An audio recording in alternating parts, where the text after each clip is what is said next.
Hello everybody and welcome to the channel Bob Sales this times next year. So this is going to be the drop video for the Infinity Gauntlet. But before we get into the details about that, let's get into the details about the last crafting event that's just happened. So I think the first day we expected there probably would be issues with the crafting event. I personally expected issues on the first day. But to have the same issues the second day, now that's probably a bit of a problem in most people's eyes. Now I do tend to agree with that. The crafting itself was a complete shit.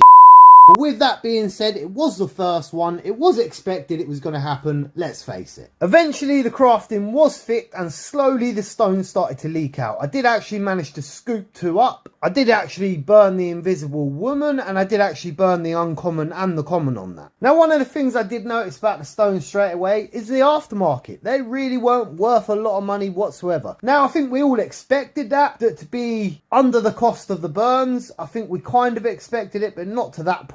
Now the funny thing was every user was undercutting themselves that actually got the stone yesterday, but the funny thing was you couldn't actually purchase any from the market. So everyone undercutting each other were actually just undercutting for the sake of it. So one of the things straight away off the bat I would change about the crafting was there's no animation, there's no actual crafting. So when you do it, all you see is the collectible is going to be burnt, you accept it, and that's the collectible burnt. Well, when it works, that is. No crafting animation itself. So I was rather disappointed with that, I must admit. Now, I get the potion did have a little video with it. It weren't the greatest animation with it, I must admit it was a little video, but I would have preferred that to nothing. One of the other things I did just want to gloss over was the Lamborghinis did actually drop, and they are, yes, better Lamborghinis, better models than the first, but the colours I think let them down. The only one I actually wanted out of all of them was the yellow. Considering the prices right now, I've actually brought. And I wasn't going to buy that till after the Gauntlet actually dropped, all the stones and all that was done, because I can see that going a lot cheaper. But for what it is, it was under box price already. So I did go for the Lambo drop. I did get the yellow Lambo and I do really like my yellow Lambo. That being said, there are lower editions on most of the Lamborghinis this time round, so I do expect the prices to pick up. The lowest price of the uncommon Lambo, which I actually own in the app by the way, the first series, that's been sitting at 65 gems for a long time. That's only recently gone back down and then gone back up. But the box price was 70 gems, so you've never really lost more than 20 gems holding the Lambo right now. This time round, the ugly one, the purple one's actually going for 40 gems. I think it might be less than that now. And I've got to be honest, I do think it's down to the colours on them. The doors are better, the Lamborghini itself is better, but I can definitely see the yellow one picking up in price. So with all that being said, let's get into the actual video of the drop of the Infinity Gauntlet. So the Infinity Gauntlet drops the 13th of May, 8 AM PT, which is 4 PM UK time, for the list price of 40 gems. Apologies, that is my cat meowing in the background. Now the edition size on this is 6,305. So with the numbers all taken into account, with only 3,800 Aether stones, there's definitely going to be gauntlets left over. Now, a lot of people are thinking this is to stop the flipping in the app with the gauntlet itself, but I still think without the stones the gauntlet's still going to be a valuable asset in itself. And while the crafting was going on with the soul stone, for instance, you couldn't actually purchase it from the market. Will they do the same with the gauntlet? Of course, the first public available edition is going to be 41. VEVE themselves obviously keep 90 of each rarity for themselves. Now let's talk about the crafting aspect of this. In order to add all 6 infinity stones to the gauntlet, you must hold the soul stone to craft the remaining 5 stones using the 5 infinity stone artifacts, which are the Power Orb, the Tesseract, the Scepter, the Aether, the Eye of Agamotto. Any of the 3 rarities of the Eye of Agamotto will work, but using the secret rare will unlock a bonus airdrop, Thanos the Warrior. Now this did in fact hurt the rare on price a little bit. In fact, it halved it, but I think VEVE have done this the right way. They've covered if you collected only 1 of each stone, and they've covered if you collected the secret rares. So other than the rare, they have actually covered most bases. But let's face it, if you had the rare, you had the secret rare. So the Thanos Philosopher Ultra Rare collectible has 3,800 editions, and of course the public edition, the first for sale, is 41 again. This collectible will be airdropped to those who add all 6 infinity stones to the gauntlet before the 10th of June 2023, 11:59 PM PT. Unredeemed editions of the Thanos Philosopher will be burned. So this is for users who have collected 1 of each stone. Now the Thanos Warrior, the secret rare, is actually 2,110 editions. Again, this collectible will be airdropped for those who use the Eye of Agamotto secret rare to add all 6 infinity stones to the gauntlet before the 10th of June. Again, unredeemed editions of Thanos will be burned. So leading up to all this, all the stones have gone absolutely crazy. At one point I added it up and it's going to cost you $1,400 to get a Thanos and the glove. Now I gather when you burn the collectibles, yes, you lose all your stones, they go into the gauntlet. Once you get airdrop your Thanos, does the gauntlet then stay on your Thanos, or is it two separate things? I'm presuming it's two separate things. So the Thanos itself and the glove has got to be worth about $1,300 to clear your money, if you brought in right at the end, for instance. Yeah, so let me know your thoughts on that one, guys. Do you think it's going to be two collectibles, what you're going to be able to sell individually in the market, or do you think it's going to be one collectible once the burn's taken place and the glove goes on Thanos? Because I get the 6 stones are going to burn as soon as you put them in the glove, so I'm presuming the Thanos is going to be a separate drop. So anyway, give us your thoughts. Anyway, I've been your host, Bob Sales. This time next year, we will be millionaires. A peace.